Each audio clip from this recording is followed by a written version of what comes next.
that there's some things I hate about PowerPoint, and I figure it's kind of my duty to point them out. So here we go. Here's common PowerPoint mistakes. Number one, people tend to put every word they are going to say on their PowerPoint slides.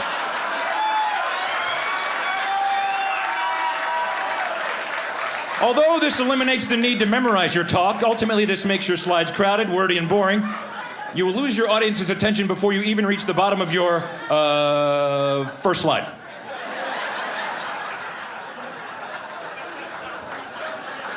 Please don't do that anymore, please.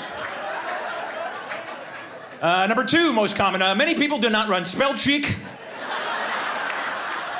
Big mistake. Nothing makes you look stupider than spelling errors. If it's got a red line under it, recheck the spelling. And then finally, I hate this. Avoid excessive bullet pointing, only bullet key points. Too many bullet points, and your key messages will not stand out. In fact, the term bullet point comes from people firing guns at annoying presenters.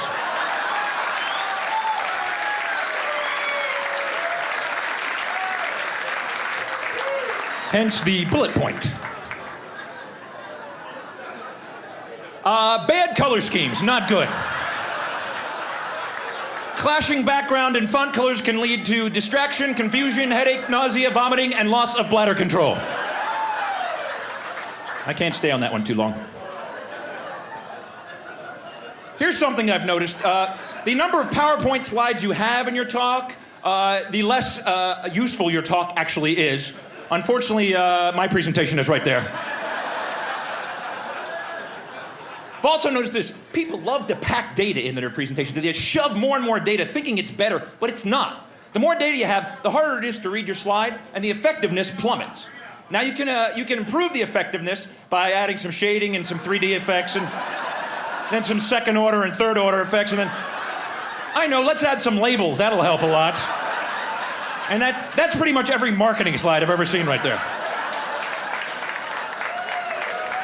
Yeah. Then some like VP of marketing standing there going, it's real clear in Q4. What the hell are you talking about? Now, I'm into, in animation, people become animators in PowerPoint. You can have things flying all over the place, and that can be good.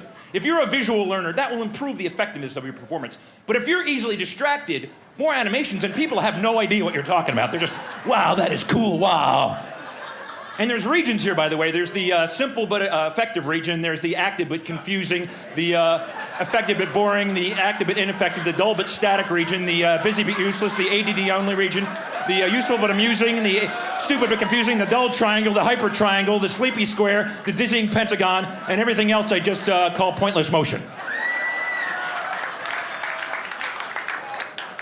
That slide right there took me an hour and a half to make, right there. PowerPoint can just suck the life out of you. It's amazing. I've also come up with this. It's a kind of a little science I've invented called font analysis. Basically, the font you choose says something about who you are as a person. There's a huge list of fonts, and you choose one, and that says something about you. So be careful the font you choose. For example, if you choose Courier New, it happens to be my favorite, you're probably organized and structured.